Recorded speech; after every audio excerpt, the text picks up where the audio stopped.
नमस्कार मेरे प्यारे विद्यार्थियों। स्वागत है आपके अपने YouTube चैनल RI कोचिंग में, जहां आपको मिलती है सटीक और भरोसेमंद जानकारी, वो भी एकदम बिना किसी देरी के। 23 फरवरी 2025 का दिन आप सभी के लिए बेहद खास रहा, क्योंकि आज आपने यूपी बोर्ड 12वीं हिंदी का पेपर दिया और अब आपके मन में सिर्फ एक ही सवाल होगा। कैसा गया मेरा पेपर? कितने नंबर आने वाले हैं? तो घबराने की जरूरत नहीं, क्योंकि हम यहाँ UP board class 12 Hindi paper 2025 की संपूर्ण उत्तर कुंजी लेकर आए हैं, ताकि आप हर एक सवाल का सही जवाब जान सकें और अपना स्कोर पहले ही अंदाजा लगा सकें। और ध्यान रखना, यह कोई 5 से 10 मिनट की वीडियो नहीं है, बल्कि अभी तो हम भी नहीं बता सकते हैं कि यह वीडियो कितना लंबा होगा, क्योंकि यह सुपर डिटेल्ड आंसर की है, जहां हम हर प्रश्न को गहराई से समझाने वाले हैं, ताकि आप सिर्फ उत्तर ही नहीं, बल्कि उसकी सही व्याख्या भी जान सकें। तो सीट बेल्ट बांध लीजिए, क्योंकि यह वीडियो सिर्फ एक आंसर की नहीं, बल्कि आपके लिए एक कंप्लीट लर्निंग एक्सपीरियंस होने वाली है। वीडियो को अभी लाइक कर दीजिए, क्योंकि जो मेहनत हमने आपके लिए की है, वह आपकी परीक्षा में 100% सही उत्तर देने में आपकी पूरी मदद करेगी। अब बिना समय गंवाए, चलिए शुरुआत करते हैं यूपी बोर्ड 12वीं हिंदी पेपर 2025 की संपूर्ण उत्तर कुंजी के साथ। दोस्तों, हमने इस पेपर को 3 घंटे की मेहनत के बाद पूरा पेपर टाइप करके लिख लिया है। इससे क्या होगा दोस्तों, आपको यह वीडियो बोरिंग नहीं लगेगा और आपको वीडियो की क्वालिटी अच्छी मिलेगी। इसीलिए हमने इस पूरे पेपर को टाइप करके लिख दिया है। हमारी इतनी मेहनत के लिए एक लाइक तो बनता है दोस्तों। आप घबराएं नहीं, सभी क्वेश्चन इसी पेपर के होंगे। तो चलिए करते हैं वीडियो को स्टार्ट। 1. अंधेरी नगरी किस विधा की रचना है? ऑप्शन ए उपन्यास, ऑप्शन बी नाटक, ऑप्शन सी कहानी, ऑप्शन डी यात्रा व्रत। सही उत्तर ऑप्शन बी नाटक। 2. हिंदी की प्रथम कहानी किसे माना जाता है? ऑप्शन ए दुलाई वाली, option B Indumati, option C 11 वर्ष का समय, ऑप्शन डी रानी केतकी की कहानी। सही उत्तर ऑप्शन डी रानी केतकी की कहानी। 3. भारतेंदु युग की पत्रिका नहीं है? Option A Anand Kadambini, option B Brahmand, option C Saraswati, option D Harishchandra Chandrika. सही उत्तर ऑप्शन बी ब्रह्मांड। 4. क्षण बोले कड़ मुस्काए कृति के लेखक कौन हैं? ऑप्शन ए क्रॉक्स Sundar Reddy, option B Harishankar Parsai, option C Kanhaiyalal Mishra Prabhakar, option D Agyeya. सही उत्तर ऑप्शन सी कन्हैयालाल मिश्र प्रभाकर। 5. नीड़ का निर्माण फिर के रचयिता कौन है? Option A Munshi Premchand, option B Harivansh Rai Bachchan, option C Balkrishna Bhatt, option D Pratap Narayan Mishra. सही उत्तर ऑप्शन बी हरिवंश राय बच्चन। 6. अष्टयाम के रचनाकार कौन हैं? Option A Gokuldas, option B Vitthal Nath, option C Nabhadas, option D Vallabhacharya. सही उत्तर ऑप्शन सी नाभादास। 7. रसकलश के रचनाकार कौन हैं? Option A Jaishankar Prasad, option B Mahadevi Verma, option C Sumitranandan Pant, option D Ayodhya Singh Upadhyay Hariaudh. सही उत्तर ऑप्शन डी अयोध्या सिंह बैत्साह उपाध्याय हरियोध। नीरजा की रचनाकार कौन है? Option Sumitranandan Pant, option B Mahadevi Verma, option C Jaishankar Prasad, option D Agyeya. सही उत्तर ऑप्शन बी महादेवी वर्मा। 9. साहित्य लहरी के रचनाकार कौन हैं? Option A Surdas, option B Tulsidas, option C Kabirdas, option D Raskhan. सही उत्तर ऑप्शन ए सूरदास। 10 परिमल के रचनाकार कौन है? Option Sumitra Nandan Pant, option B Mahadevi Verma, option C Agyeya, option D Ramdhari Singh Dinkar. सही उत्तर ऑप्शन सी अज्ञेय। 10 बहुविकल्पीय प्रश्न पूरे हो गए। अब हम आते हैं प्रश्न 3 पर। दोस्तों, पेपर में देखें तो यह प्रश्न सही से दिख नहीं रहा है, इसलिए हमने इसे टाइप करके लिख लिया है। तो चलिए आगे बढ़ते हैं। 3 दिए गए गद्यांश पर आधारित निम्नलिखित प्रश्नों के उत्तर दीजिए। दोस्तों, हमें यह गद्यांश को पढ़कर उत्तर देने हैं, तो हम सबसे पहले इसे पढ़ लेते हैं। गांवों और जंगलों में स्वच्छंद जन्म लेने वाले लोकगीतों में तारों के नीचे विकसित लोक कथाओं में संस्कृति का अमिट भंडार भरा हुआ है, जहां से आनंद की भरपूर मात्रा प्राप्त हो सकती है। राष्ट्रीय संस्कृति के परिचय काल में उन सबका स्वागत करने की आवश्यकता है। पूर्वजों ने चरित्र और धर्म विज्ञान, साहित्य, कला और संस्कृति के क्षेत्र में जो कुछ भी पराक्रम किया है, उस सारे विस्तार को हम गौरव के साथ धारण करते हैं और उसके तेज को अपने भावी जीवन में साक्षात देखना चाहते हैं। यही राष्ट्र संवर्धन का स्वाभाविक प्रकार है, जहां अतीत वर्तमान के लिए भार रूप नहीं है, जहां भूत वर्तमान को जकड़ नहीं रखना चाहता, वरन अपने वरदान से पुष्ट करके उसे आगे बढ़ाना चाहता है। उस राष्ट्र का हम स्वागत करते हैं। दोस्तों, हमने इसे पढ़ लिया है। अब यह 5 प्रश्न को हमें लिखना है। जो गद्यांश अभी पढ़ा उसी में से यह प्रश्न लिखने हैं। तो सबसे पहले यह सभी प्रश्न पढ़ लेते हैं, फिर एक एक करके हल करते हैं। आई उपर्युक्त गद्यांश का संदर्भ लिखिए।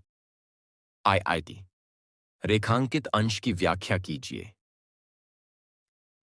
संस्कृति के वाहक और संरक्षक के रूप में किसका उदाहरण दिया गया है? लेखक के मतानुसार राष्ट्र की धरोहर क्या है? वी एक राष्ट्र की उन्नति कब संभव है? दोस्तों, हमारा पहला प्रश्न है आई उपर्युक्त गद्यांश का संदर्भ लिखिए। उत्तर प्रस्तुत गद्यांश में राष्ट्रीय संस्कृति और लोक कथाओं का महत्व बताया गया है। इसमें कहा गया है कि गांवों और जंगलों में विकसित होने वाले लोकगीत तथा लोक कथाएं हमारी संस्कृति का महत्वपूर्ण हिस्सा हैं। लेखक ने अतीत की उपलब्धियों को संजोने और वर्तमान के साथ जोड़ने की आवश्यकता पर बल दिया है। अगला प्रश्न है हमारा, रेखांकित अंश की व्याख्या कीजिए। उत्तर लेखक का कहना है कि हमारा अतीत हमारे लिए बोझ नहीं होना चाहिए, बल्कि वह हमारे वर्तमान को संवारने और भविष्य को दिशा देने का साधन होना चाहिए। यदि भूतकाल केवल परंपराओं को जकड़ कर रखने का काम करेगा, तो वह प्रगति में बाधा बनेगा। लेकिन यदि अतीत से प्राप्त ज्ञान और अनुभव से वर्तमान को सशक्त बनाया जाए, तो राष्ट्र का विकास संभव है। तीसरा प्रश्न है, संस्कृति के वाहक और संरक्षक के रूप में किसका उदाहरण दिया गया है? उत्तर संस्कृति के वाहक और संरक्षक के रूप में गांवों और जंगलों में विकसित लोकगीतों और लोक कथाओं का उदाहरण दिया गया है। यह लोक संस्कृति हमारी परंपराओं और मूल्यों को आगे बढ़ाने का कार्य करती है। चौथा प्रश्न है, लेखक के मतानुसार राष्ट्र की धरोहर क्या है? उत्तर लेखक के अनुसार चरित्र, धर्म विज्ञान, साहित्य, कला और संस्कृति ही राष्ट्र की धरोहर हैं। ये तत्व हमारे पूर्वजों की महान उपलब्धियां हैं, जिन्हें हमें गर्व से अपनाकर भविष्य के लिए संरक्षित रखना चाहिए। लास्ट प्रश्न है, वी एक राष्ट्र की उन्नति कब संभव है? उत्तर एक राष्ट्र की उन्नति तब संभव है जब उसका अतीत वर्तमान के लिए बोझ न बने, बल्कि उसे शक्ति प्रदान करे। यदि भूतकाल अपने आशीर्वाद और उपलब्धियों से वर्तमान को प्रेरित करता है और उसे आगे बढ़ने में सहायता करता है, तो राष्ट्र उन्नति की ओर अग्रसर होगा। दोस्तों, आपको यह बात तो पता ही होगी कि एक प्रश्न अथवा में दिया जाता है, लेकिन दोस्तों, हमें नहीं पता है कि आपने कौन सा प्रश्न किया है। इसीलिए हम आपको सभी प्रश्न हल करके दिखाएंगे। अथवा में यह है इसमें भी हमें इस गद्यांश को पढ़ना है, फिर उत्तर देने हैं। पहले इसे पढ़ लेते हैं। नवीनीकरण कितना ही प्रशस्त कार्य क्यों न हुआ हो, उस प्रक्रिया में यह भूलना नहीं चाहिए कि भाषा का मुख्य कार्य सुस्पष्ट अभिव्यक्ति है। यदि सुस्पष्टता और निर्दिष्टता भाषा वंचित रहे से कोई भी, तो वह भाषा चिरकाल तक जीवित नहीं रह सकेगी। नए शब्दों के निर्माण में भी यही बात सोचनी चाहिए। इस संदर्भ में यह भी याद रखना चाहिए कि हम पूर्वाग्रहों से मुक्त होकर उस शब्द की मूल आत्मा तथा सार्थकता पर उन्मुक्त विचार कर सकें। अंग्रेजी भाषा शासकों की भाषा रही और वह दास्ता की निशानी है। ऐसा सोचकर यदि हम नए शब्दों का निर्माण करने में लग जाएं, तो नुकसान हमारा ही होगा, अंग्रेजों का नहीं। उर्दू में प्रयुक्त अरबी और फारसी ने शब्दों को जो इस्लाम धर्म को झापित करने वाली है, हिंदी वाले त्यागना आरंभ करें, तो हिंदी भाषा सहज भाषा न रहकर एकदम बनावटी बनेगी।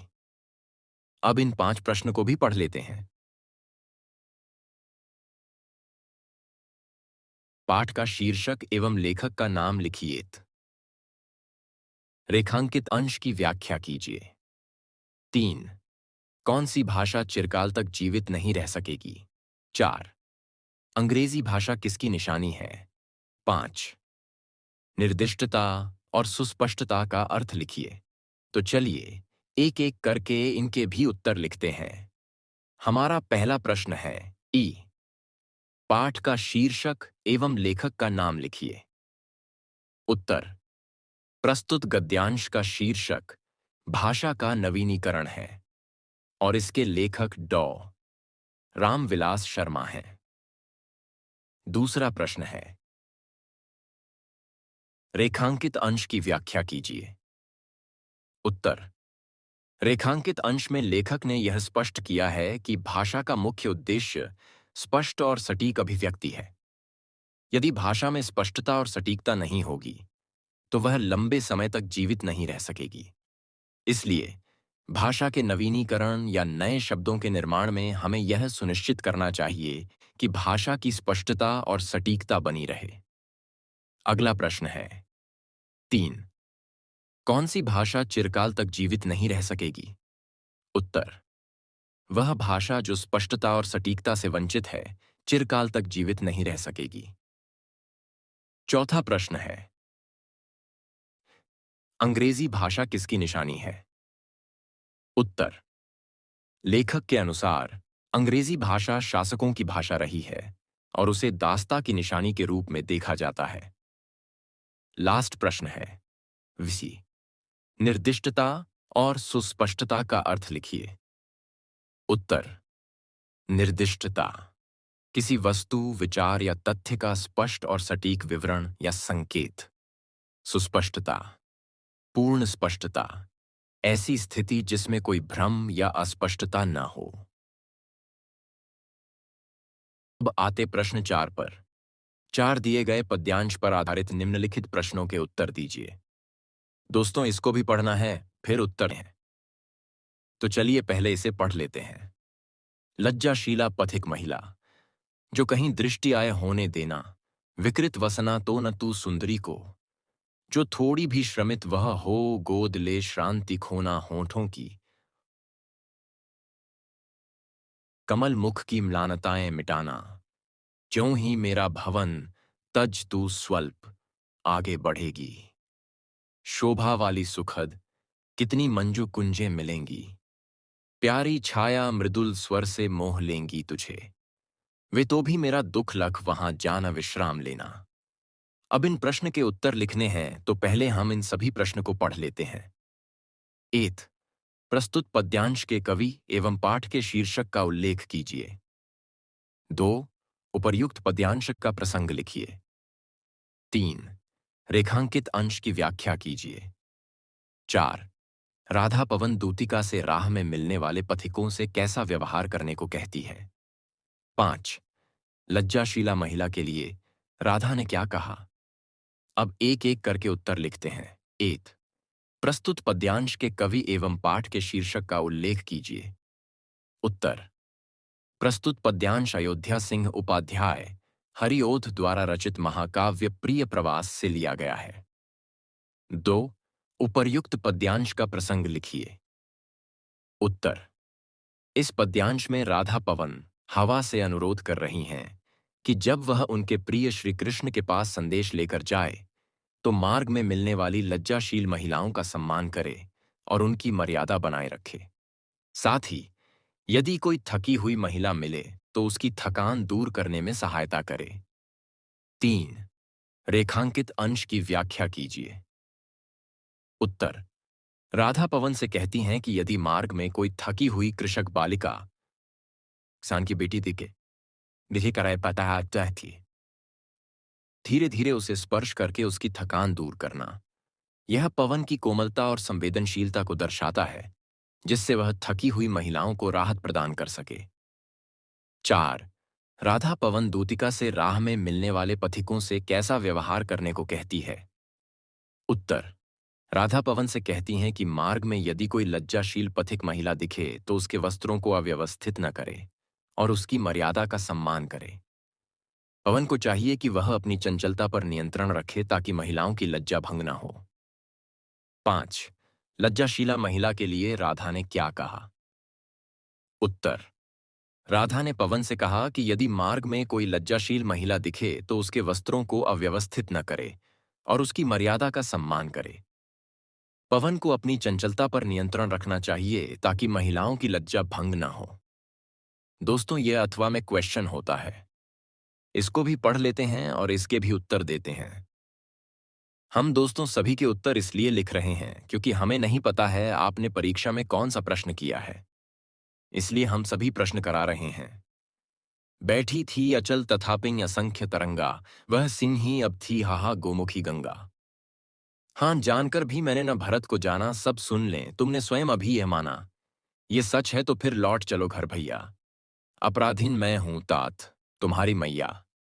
तो दोस्तों हम इन प्रश्न को भी पढ़ लेते हैं, फिर एक एक करके उत्तर देंगे। उपर्युक्त पद्यांश का संदर्भ लिखिए। तो 2. गंगा शब्द के 2 पर्यायवाची लिखिए। तिकी रेखांकित अंश की व्याख्या कीजिए। 4. सिंही और गोमुखी, गंगा से क्या अभिप्राय है। 5. उपर्युक्त पद्यांश में प्रयुक्त रस और उसका स्थायी भाव लिखिए। अब दोस्तों हमने इन 5 प्रश्न को पढ़ लिया है तो अब इनकी एक एक करके उत्तर लिखते हैं।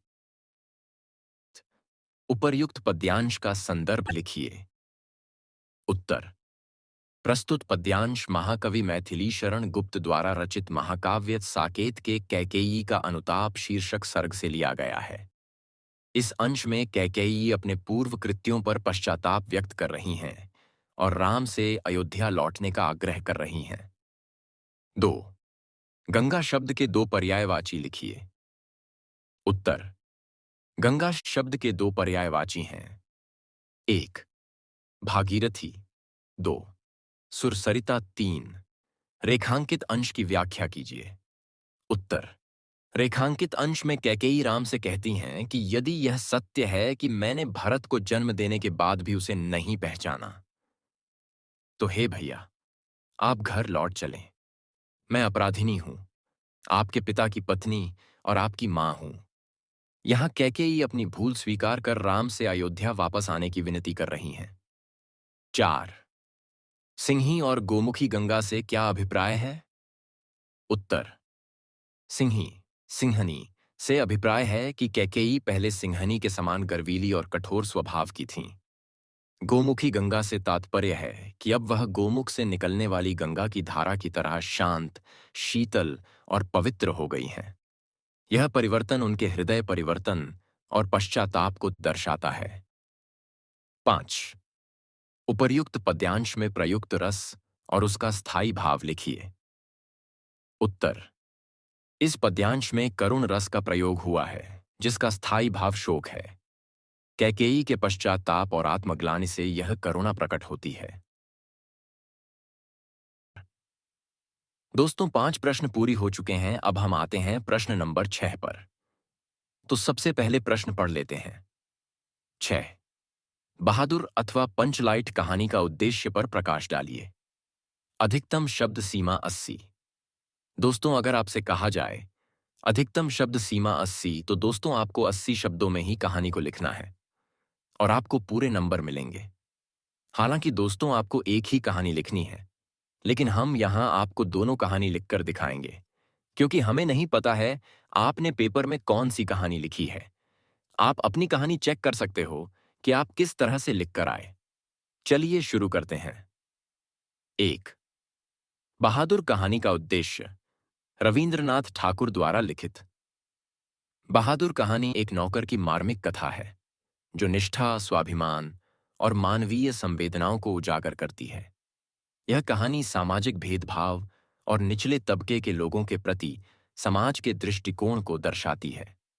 इसमें यह दिखाया गया है कि कैसे एक व्यक्ति अपनी ईमानदारी और आत्मसम्मान के लिए बड़े से बड़ा त्याग करने को तैयार रहता है।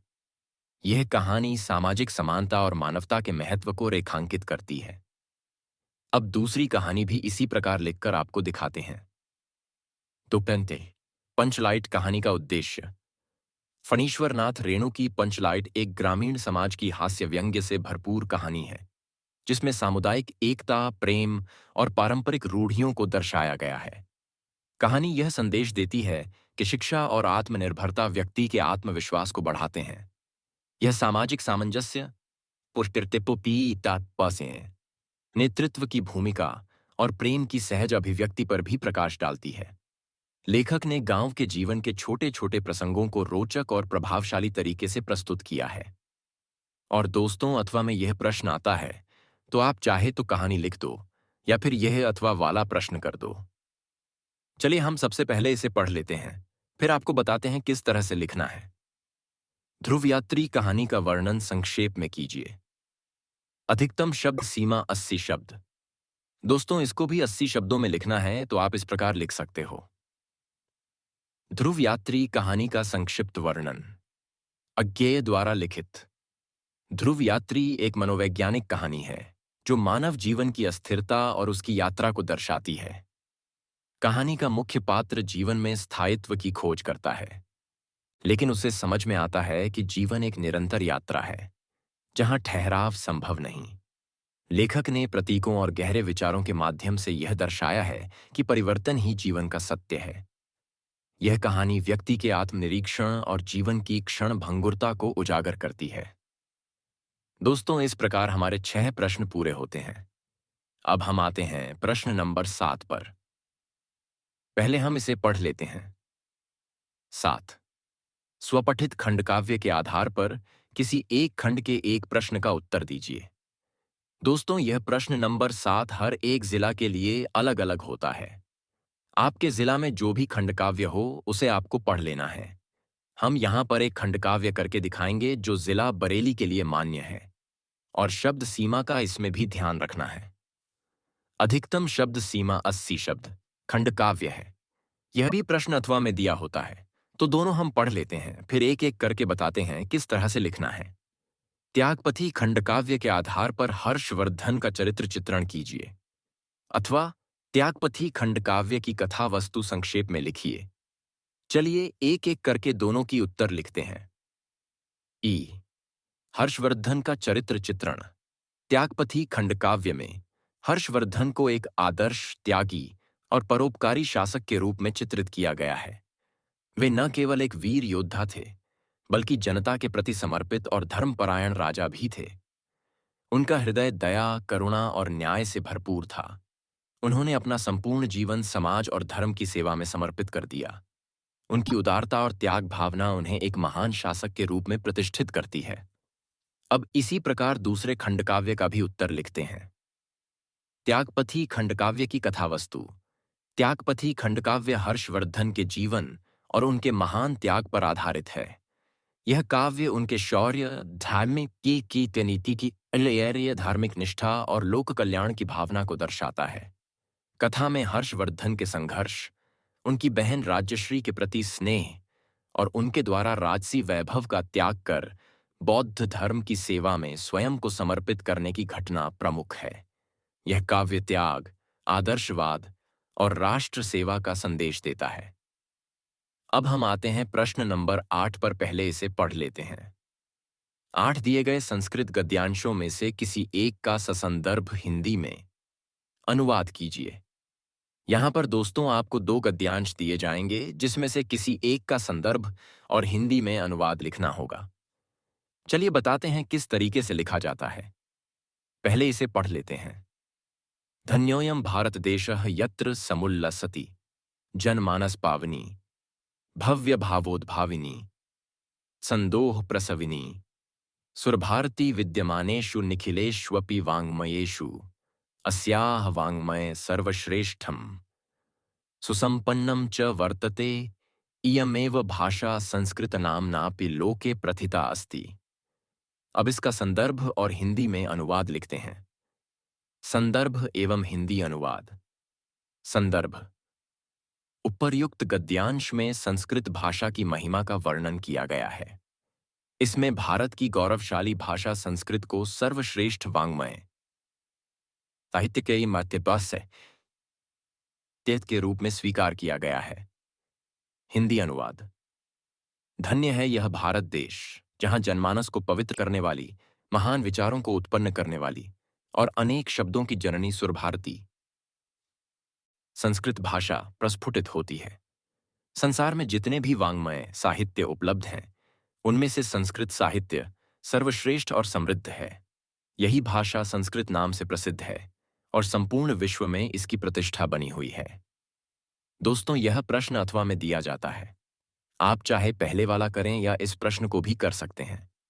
इसको भी पढ़ लेते हैं फिर बताते हैं किस तरीके से लिखा जाता है। इस संस्कृत का आपको हिंदी में अनुवाद करना है तो पहले से पढ़ लेते हैं। हंसराजः आत्मनः चित्तरुचितं स्वामिकम् आगत्य वृणुयात् इति दुहितरमादिदेशसा शकुनि संघे अवलोकयन्ति मणिवर्णग्रीवं चित्रप्रेक्षणं मयूरं दृष्टा अयं मे स्वामिको भवतु इत्यभाषत मयूरः अद्यापि तावन्मे बलं न पश्यसि इति अति गर्वेण लज्जात् त्यक्त्वा तावन्महतः शकुनि संघस्य मध्ये पक्षी प्रसार्य नर्तितुमारब्धवान् नृत्यन् चाप्रतिच्छन्नोऽभूत् सुवर्णराजहंसः लज्जितः अस्य नैव हि अस्ति न बर्हाणां समुत्थाने। लज्जा नास्मय हंसराज ने अपनी पुत्री से कहा, तुम हिंदी में। अब इसका हिंदी अनुवाद यह होगा। हिंदी अनुवाद। अपनी इच्छा के अनुसार कोई स्वामी पढ़ता तिसे न कह पाए चुन लो। उसने पक्षियों के समूह को ध्यानपूर्वक देखते हुए एक मोर को देखा जिसकी ग्रीवा अताता गर्दन ये थी क्या तात्का कह रहा मणियों के समान चमक रही थी और जिसकी आकृति अत्यंत सुंदर थी। उसे देखकर उसने कहा, यही मेरा स्वामी पति बने। लेकिन मोर ने घमंड से कहा, क्या तुम अभी तक मेरी शक्ति को नहीं देख पाई?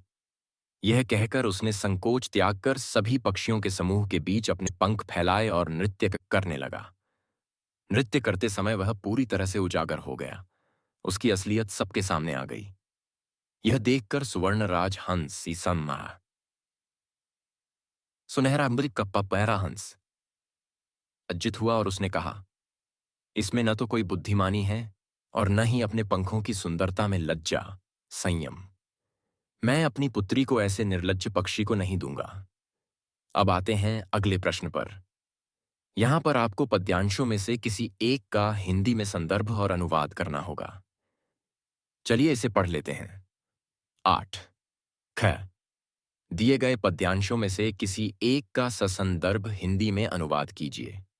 दोस्तों यह संस्कृत में लिखा हुआ है, इसको पढ़ना है और हिंदी में अनुवाद और संदर्भ लिखना है। चलिए इसे पढ़ते हैं। काव्यशास्त्र विनोदेन कालो गच्छति धीमताम व्यसनेन च मूर्खाणाम निद्रया कलहेन वा। अब इसका संदर्भ की अब और हिंदी में अनुवाद लिखते हैं। संदर्भ एवं हिंदी अनुवाद।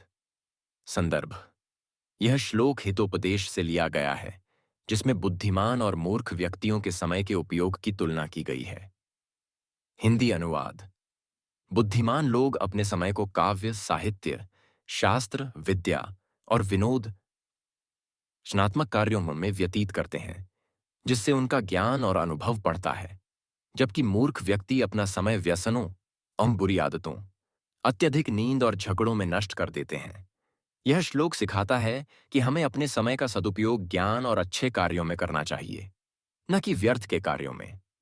यह प्रश्न अथवा में दिया होता है, इसको भी इसी प्रकार से करना है। इसको भी पढ़ते हैं, फिर करते हैं। भाषा सुमुख्या मधुरा दिव्या गीर्वाण भारती तस्या ही मधुरम काव्यम तस्मादपि सुभाषितम। संदर्भ एवं हिंदी अनुवाद। संदर्भ। यह श्लोक संस्कृत भाषा की महिमा का वर्णन करता है, जिसमें इसकी मधुरता, दिव्यता और श्रेष्ठता को दर्शाया गया है। हिंदी अनुवाद। सभी भाषाओं में संस्कृत, गीर्वाण भारती, सबसे प्रमुख, मधुर और दिव्य भाषा है। इस भाषा में जो काव्य रचा गया है वह अत्यंत मधुर और उत्कृष्ट है, और उन काव्यों में जो सुभाषित, तिस उत्तम वचनों का संकलन है, वह तो सबसे अधिक श्रेष्ठ है। इस श्लोक का अभिप्राय यह है कि संस्कृत भाषा न केवल मधुर और दिव्य है, बल्कि इसमें निहित सुभाषित वचन नैतिकता और ज्ञान का भंडार है। तो दोस्तों, इस प्रकार हमारे 8 प्रश्न पूरे हो गए हैं। दोस्तों, अब हम आते हैं प्रश्न नंबर 9 पर। तो चलिए इस सबसे पहले पढ़ लेते हैं। 9वें निम्नलिखित मुहावरों और लोकोक्तियों में से किसी एक का अर्थ लिखकर वाक्य में प्रयोग कीजिए। 8 का वर्षा जब कृषि सुखाने। 2 अधजल गगरी छलकत जाए। 3 आगे नाथ न पाछे पघा। 4 अंत भला तो सब भला। तो दोस्तों, हम एक एक का अर्थ लिखकर वाक्य में प्रयोग करेंगे। 1 का वर्षा जब कृषि सुखाने।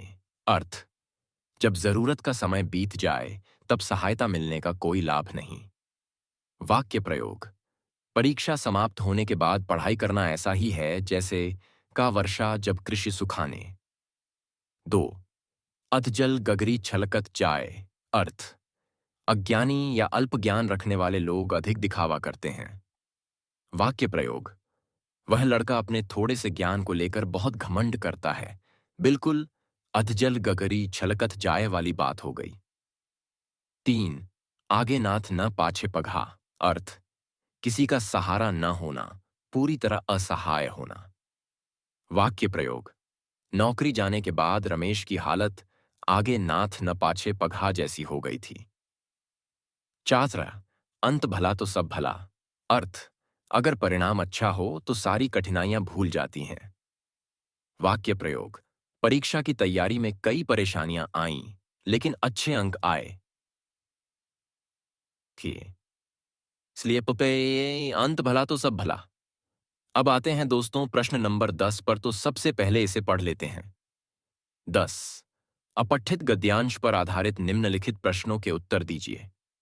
इसमें दोस्तों अपठित गद्यांश दिया होता है, जिसको पढ़ने के बाद हमको उत्तर लिखने होते हैं। तो पहले इसे पढ़ लेते हैं। कवि काव्य रचना की प्रेरणा प्रकृति से प्राप्त करता है। काव्य में जहां भी प्रकृति चित्रण होता है, वहां उसमें मानव संबंध और मानव जीवन पर पड़ने वाले प्रभावों का प्रतिबिंब अवश्य रहता है। कवि जब मानवीय अंतःक्षेत्र का चित्रांकन करता है, तो परोक्ष रूप से वह मानव जीवन का ही चित्रांकन करता है। काव्य मानव जीवन का चित्र है, जो आनंद, प्रेरणा और शक्ति का अजस्र स्रोत है।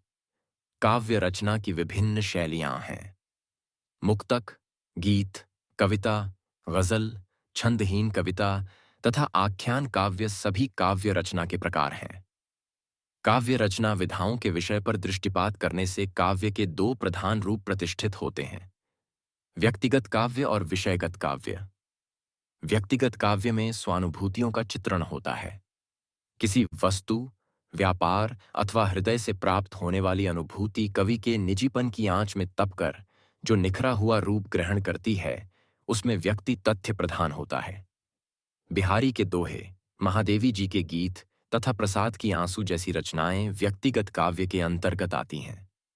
व्यक्तिगत काव्य में कवि की सफलता का प्रमाण यह है कि उसकी रचना में व्यक्त अनुभूति व्यक्ति प्रधान होते हुए भी पाठक को अपनी ही अनुभूति प्रतीत हो।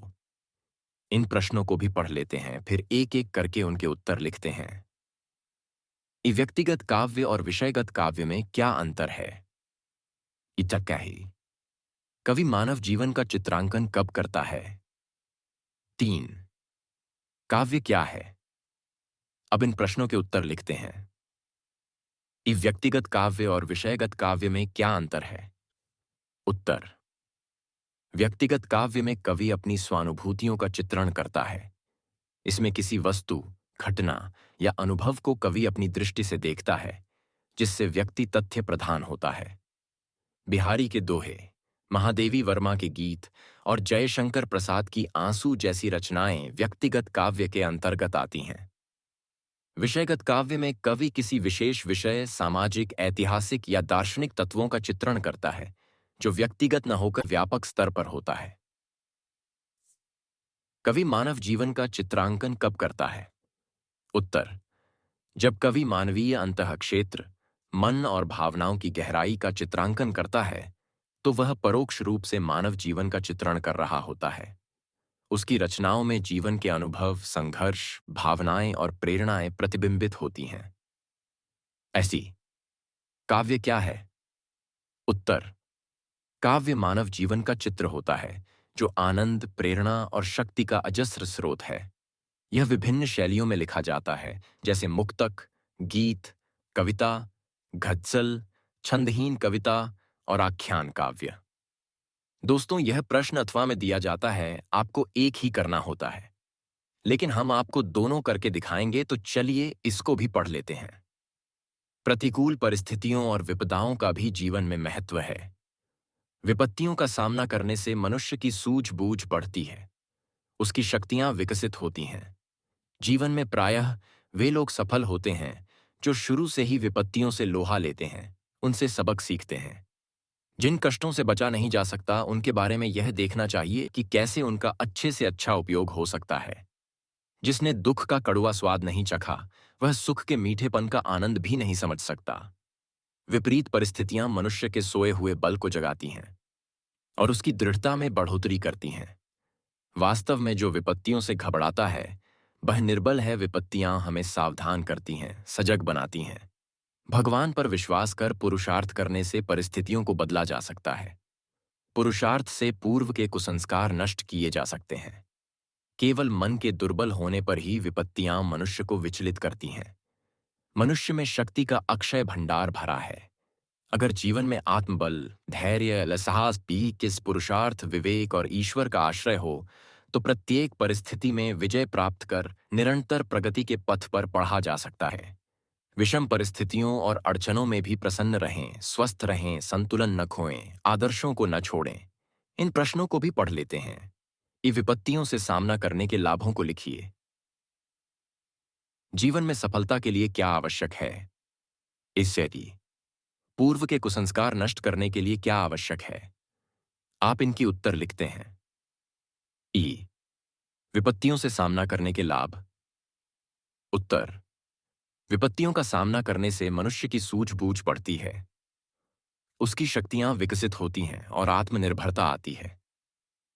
विपत्तियां मनुष्य को सजग और सतर्क बनाती हैं। विपरीत परिस्थितियां आत्मबल और दृढ़ता को बढ़ाती हैं।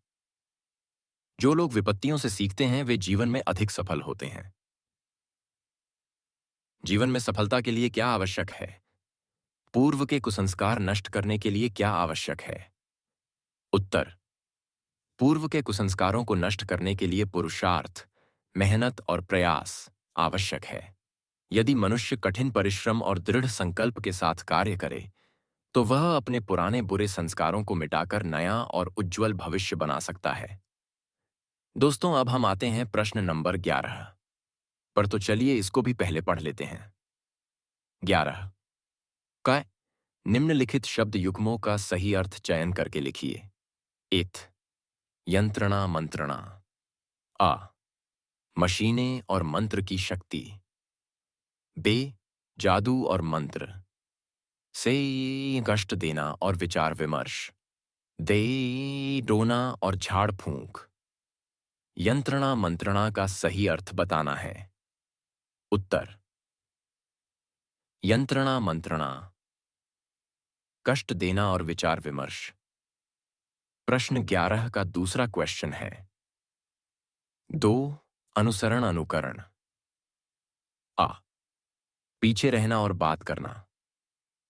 बे, पीछे चलना और नकल करना। सस, अनुसार और कार्य। दे, पीछे देखना और नकल करना। अनुसरण अनुकरण का अर्थ बताना है। उत्तर, अनुसरण अनुकरण, पीछे चलना और नकल करना। अब हम आते हैं दोस्तों प्रश्न 11 के खा पर।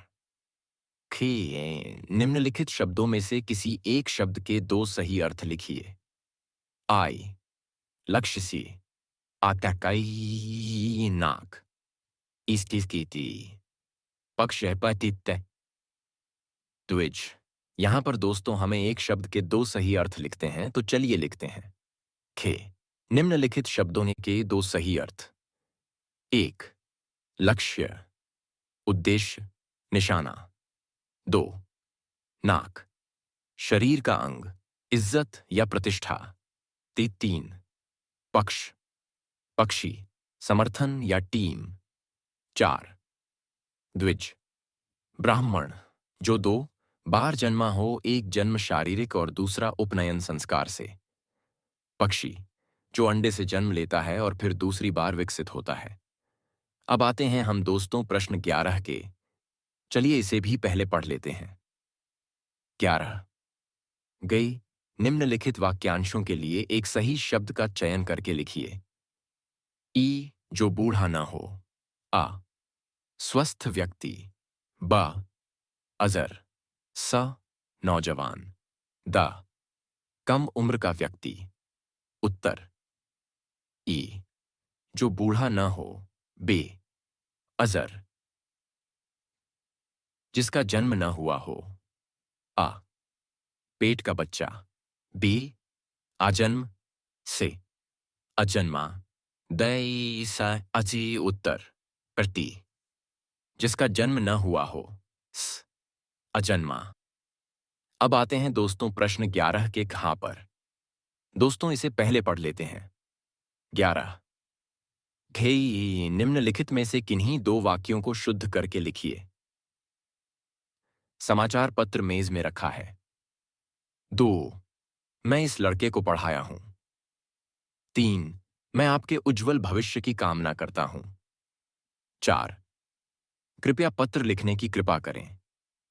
तो दोस्तों इन वाक्यों को हमें शुद्ध करके लिखना है। बहुत से स्टूडेंट इन वाक्य में गलती ही नहीं ढूंढ पाते हैं और भी गलत बना आते हैं। दोस्तों हम बताते हैं शुद्ध करके कैसे लिखे जाते हैं। 8, समाचार पत्र मेज में रखा है। शुद्ध वाक्य, समाचार पत्र मेज पर रखा है। 2, मैं इस लड़के को पढ़ा चुका हूं। शुद्ध वाक्य, मैं इस लड़के को पढ़ाया हूं। 3, मैं आपके उज्जवल भविष्य की कामना करता हूं। शुद्ध वाक्य, मैं आपके उज्जवल भविष्य की कामना करता हूं। 4, कृपया पत्र लिखने की कृपा करें।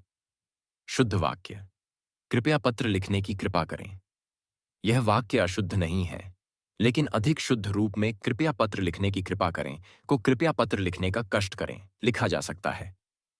अब आते हैं दोस्तों प्रश्न 12 पर। तो चलिए सबसे पहले इसे भी पढ़ लेते हैं। 12, कै श्रृंगार अथवा हास्य रस का स्थायी भाव के साथ उदाहरण लिखिए। इसमें भी दोस्तों हमें किसी एक को करना है, लेकिन हम आपको दोनों करके दिखाएंगे। अगर दोस्तों हम इस प्रश्न को ध्यान से देखें तो इसमें श्रृंगार और हास्य रस का स्थायी भाव और उदाहरण ही पूछा है, उसकी परिभाषा नहीं पूछी है। तो हम इसका स्थायी भाव और उदाहरण ही लिखेंगे। चलिए शुरू करते हैं। श्रृंगार रस, स्थायी भाव, रति, प्रेम। उदाहरण, शरद चांदनी में जब नीर भरी अंखियों से प्रिया ने पिया को निहारा तो प्रेम के मधुर भाव उमड़ पड़े। इसी प्रकार हास्य रस भी लिखते हैं। हास्य रस, स्थायी भाव, हास, हंसी। उदाहरण, गप्पू ने दोस्त से कहा, अरे यार मैं इतना समझदार हूं कि बिना देखे भी सब समझ जाता हूं। दोस्त बोला, हां, तभी तो तेरी आंखें हमेशा बंद रहती हैं। अब हम आते हैं दोस्तों प्रश्न 12 के खा पर। तो चलिए पहले इसे भी पढ़ लेते हैं। 12 खा, अनुप्रास अथवा यमक, अलंकार का लक्षण एवं उदाहरण लिखिए। तो दोस्तों आपको इन दो में से एक ही करना है, लेकिन हम आपको दोनों लिखकर दिखाएंगे। तो चलिए शुरू करते हैं। अनुप्रास अलंकार। लक्षण। जब किसी काव्य पंक्ति में एक ही वर्ण, अक्षर का बार बार प्रयोग होकर सुंदरता बढ़ाता है, तो उसे अनुप्रास अलंकार कहते हैं। उदाहरण। चारुचंद्र की चंचल किरणें खेल रही थीं जल थल में। इसमें च के च वर्ण की पुनरावृत्ति अनुप्रास अलंकार को प्रकट कर रही है। इसी प्रकार यमक अलंकार भी लिखते हैं। यमक अलंकार। लक्षण। जब किसी शब्द का एक ही वाक्य में दो बार प्रयोग हो, लेकिन उसके अर्थ अलग अलग हों, तो उसे यमक अलंकार कहते हैं। उदाहरण। नंदनंदन बंदन करें। गावत गीता गान। यहां गावत और गीता दोनों अलग अलग अर्थ में प्रयुक्त हुए हैं। अब हम आते हैं प्रश्न 12 के का पर, तो चलिए पहले इसे भी पढ़ लेते हैं। 12। गे। दोहा छंद अथवा सोरठा छंद का मात्रा सहित लक्षण एवं उदाहरण लिखिए। इसमें भी दोस्तों दो में से किसी एक को ही करना होता है, लेकिन हम आपको दोनों करके दिखाएंगे, क्योंकि हमें नहीं पता है आपने परीक्षा में कौन सा लिखा है। तो चलिए शुरू करते हैं। एत। दोहा छंद। लक्षण। दोहा छंद में 4 पंक्तियां संदेह हैं। इसमें मात्राओं का क्रम 13 11 13 11 होता है। कुल 24 मात्राएं होती हैं। यह छंद सरल, प्रभावी और लोकप्रिय होता है।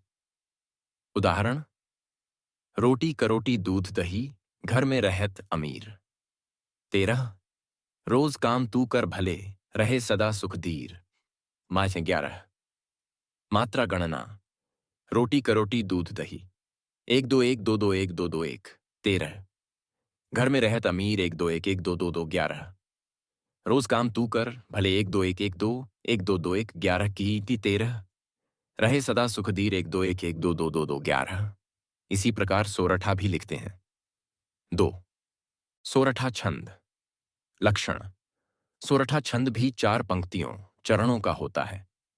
इसमें मात्राओं का क्रम 11 13 11 13 होता है। कुल 24 मात्राएं होती हैं। यह छंद आसान और प्रभावी होता है। सरल उदाहरण। सूरज चमके रोज ही, लाता नया सवेर। 11। जग में वही सफल रहे, मेहनत करे जो फेर। 13। मात्रा गणना। सूरज चमके रोज ही, तो 1 1 2 1 2 1 11। लता नया सवेर पई 1 2 सिके 1 2 1 2 2 से 1 13। जग में वही सफल रहे 1 2 1 1 2 1 2 1 11। मेहनत करे जो फिर 1 2 1 1 2 1 2 2 1 13। अब हम आते हैं दोस्तों प्रश्न 13 पर। इसमें हमें एक आवेदन पत्र लिखना होता है। तो चलिए पहले इसे पढ़ लेते हैं। 13।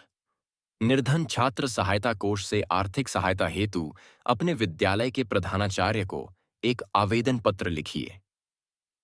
दोस्तों इसमें हमें प्रधानाचार्य को आर्थिक सहायता हेतु एक आवेदन पत्र लिखना होता है। तो चलिए हम इसको लिखकर दिखाते हैं। आपको बिल्कुल इसी प्रकार से लिखना है। प्रधानाचार्य को आर्थिक सहायता हेतु आवेदन पत्र की सेवा में। प्रधानाचार्य महोदय, विद्यालय का नाम, विद्यालय का पता। विषय। निर्धन छात्र सहायता कोष से आर्थिक सहायता हेतु प्रार्थना पत्र। महोदय, सविनय निवेदन है कि मैं आपका नाम, कक्षा, अपनी कक्षा का छात्र हूं। मेरे पिता एक साधारण मजदूर हैं, किसान हैं, अल्प वेतनभोगी हैं, जो भी लागू हो, और हमारे परिवार की आर्थिक स्थिति बहुत कमजोर है। इस कारण मेरी शिक्षा जारी रखना कठिन हो रहा है। मैं पढ़ाई में अत्यंत मेहनती और अनुशासित छात्र हूं। मेरी पिछली परीक्षाओं में भी अच्छे अंक आए हैं, परंतु आर्थिक तंगी के कारण मेरी पढ़ाई प्रभावित हो रही है। अतः आपसे विनम्र निवेदन है कि मुझे विद्यालय के निर्धन छात्र सहायता कोष से आर्थिक सहायता प्रदान करने की कृपा करें, जिससे मैं अपनी शिक्षा जारी रख सकूं। आपकी अति कृपा के लिए सदैव आभारी रहूंगा। धन्यवाद। सविनय। आपका नाम, कक्षा, अनुक्रमांक, विद्यालय का नाम। और दोस्तों यह प्रश्न अथवा में दिया होता है। दोनों में से एक ही करना होता है। तो चलिए इसे भी पहले पढ़ लेते हैं। बैंक के शाखा प्रबंधक को उच्च शिक्षा ग्रहण करने हेतु ऋण प्राप्ति के लिए एक प्रार्थना पत्र लिखिए। यह आपको कुछ इस प्रकार से लिखना है। बैंक शाखा प्रबंधक को शिक्षा ऋण हेतु आवेदन पत्र सेवा में। शाखा प्रबंधक महोदय, बैंक का नाम, शाखा का पता। विषय, उच्च शिक्षा हेतु शिक्षा ऋण प्रदान करने के लिए प्रार्थना पत्र। महोदय, सविनय निवेदन है कि मैं आपका नाम, आपका पता का निवासी हूं। मैंने हाल ही में परीक्षा का नाम, परीक्षा में उत्कृष्ट अंकों के साथ सफलता प्राप्त की है और अब मैं विश्वविद्यालय संस्थान का नाम से कोर्स का नाम करना चाहती हूं। मेरी आर्थिक स्थिति सामान्य होने के कारण उच्च शिक्षा के लिए आवश्यक शुल्क का वहन करना कठिन हो रहा है। अतः मैं आपसे निवेदन करती हूं कि मुझे शिक्षा ऋण प्रदान करने की कृपा करें, जिससे मैं अपनी पढ़ाई सुचारू रूप से जारी रख सकूं। मेरे सभी आवश्यक दस्तावेज जैसे प्रवेश पत्र, फीस संरचना, आय प्रमाण पत्र, पहचान पत्र आदि संलग्न हैं। मैं समय पर ऋण की अदायगी करने का पूर्ण आश्वासन देती हूं। कृपया मेरे आवेदन पर सहानुभूतिपूर्वक विचार करें। आपकी कृपा के लिए सदैव आभारी रहूंगी। धन्यवाद। सादर, आपका नाम, पता, संपर्क नंबर, ईमेल यदि हो। दोस्तों, RI कोचिंग में आपका बहुत स्वागत है, जो आप वीडियो को देखते हुए यहां तक आए। हम गारंटी के साथ कह सकते हैं कि आप अपनी पढ़ाई को लेकर बहुत ज्यादा सीरियस हो, क्योंकि एक सीरियस स्टूडेंट ही इस वीडियो को पूरा देख सकता है। चलिए चलते हैं प्रश्न 14 की तरफ। दोस्तों, आपको यह तो पता ही होगा, प्रश्न 14 में हमें निबंध लिखना होता है। तो निबंध किस प्रकार से लिखा जाए इसका दोस्तों, हमने यहां पर बेस्ट तरीका बताया है। तो चलिए पहले इसे पढ़ लेते हैं। 14 निम्नलिखित विषयों में से किसी एक विषय पर अपनी भाषा शैली में निबंध लिखिए। नई शिक्षण व्यवस्था में कंप्यूटर का योगदान। इससे की पर्यावरण संरक्षण की आवश्यकता। बेरोजगारी की समस्या और समाधान। दोस्तों, आपको जिस टॉपिक पर बहुत ज्यादा नॉलेज हो, उसी टॉपिक पर आपको एक निबंध लिख देना है। हालांकि दोस्तों, हम इन तीनों टॉपिक पर एक बढ़िया निबंध लिखकर दिखाने वाले हैं। नई शिक्षण व्यवस्था में कंप्यूटर का योगदान। भूमिका। 21वीं सदी को तकनीकी युग कहा जाता है, जिसमें कंप्यूटर का महत्वपूर्ण स्थान है। शिक्षा के क्षेत्र में कंप्यूटर ने क्रांतिकारी बदलाव लाए हैं। आज शिक्षण व्यवस्था में पारंपरिक पद्धतियों के स्थान पर डिजिटल शिक्षण प्रणाली को अपनाया जा रहा है, जिसमें कंप्यूटर मुख्य भूमिका निभा रहा है। कंप्यूटर का शिक्षण में महत्व। 8 ऑनलाइन शिक्षा। इंटरनेट की सहायता से विद्यार्थी घर बैठे ही ऑनलाइन कक्षाओं में भाग ले सकते हैं। 2 पुस्तकें एवं डिजिटल लाइब्रेरी। किताबों के डिजिटल रूप से उपलब्ध होने से पढ़ाई आसान हो गई है। 4 तेजी से जानकारी प्राप्त करना। इंटरनेट के माध्यम से विद्यार्थी किसी भी विषय पर त्वरित जानकारी प्राप्त कर सकते हैं। 5 ऑनलाइन परीक्षाएं एवं मूल्यांकन। परीक्षाओं और असाइनमेंट के मूल्यांकन में कंप्यूटर सहायक सिद्ध हो रहा है। निष्कर्ष। नई शिक्षण व्यवस्था में कंप्यूटर शिक्षा को अधिक प्रभावी, सरल और आकर्षक बना रहा है। यह कहना गलत नहीं होगा कि कंप्यूटर के बिना आधुनिक शिक्षा अधूरी है। इसी प्रकार दूसरा निबंध लिखते हैं। पर्यावरण संरक्षण की आवश्यकता। भूमिका। पर्यावरण हमारे जीवन का आधार है। शुद्ध वायु, जल और हरियाली के बिना मानव जीवन संभव नहीं है।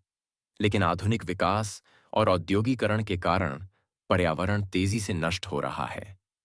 इसीलिए पर्यावरण संरक्षण आज की सबसे बड़ी आवश्यकता बन गई है। पर्यावरण प्रदूषण के कारण। 8 औद्योगीकरण। कारखानों से निकलने वाला धुआं और रसायन वायु एवं जल को प्रदूषित कर रहे हैं। 2 वृक्षों की अंधाधुंध कटाई। जंगलों के कटने से जलवायु असंतुलित हो रही है। 3 प्लास्टिक एवं कचरा प्रबंधन की समस्या। प्लास्टिक का बढ़ता उपयोग पर्यावरण के लिए घातक सिद्ध हो रहा है। 4 वाहनों से बढ़ता प्रदूषण। गाड़ियों से निकलने वाला धुआं वायु को विषैला बना रहा है। पर्यावरण संरक्षण के उपाय। 1. वृक्षारोपण को बढ़ावा देना। 2. प्रदूषण नियंत्रण के नियमों का पालन करना। 3. प्लास्टिक के उपयोग को कम करना। 4.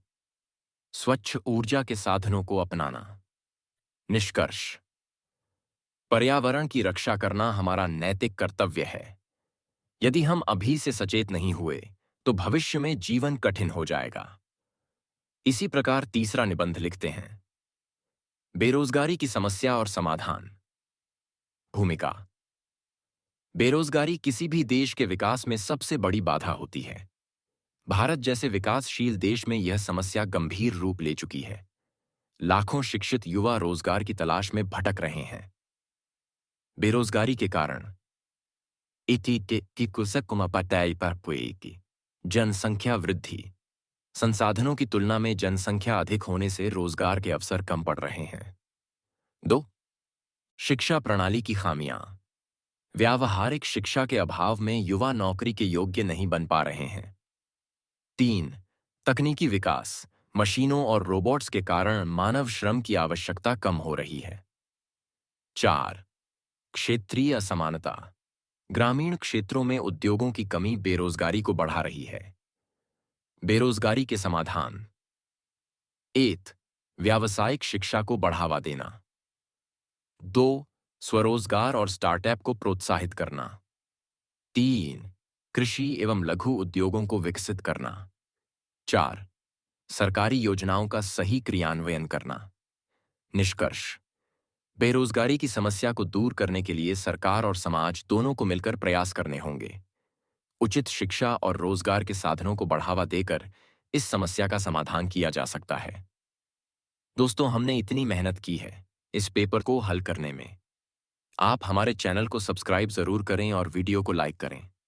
आपको किसी और टॉपिक पर या किसी अन्य पेपर का हल चाहिए तो आप हमें कमेंट में बता सकते हो। मिलते हैं एक और वीडियो में। तब तक पढ़ाई करते रहो, आगे बढ़ते रहो। आरआई कोचिंग हमेशा आपके साथ है।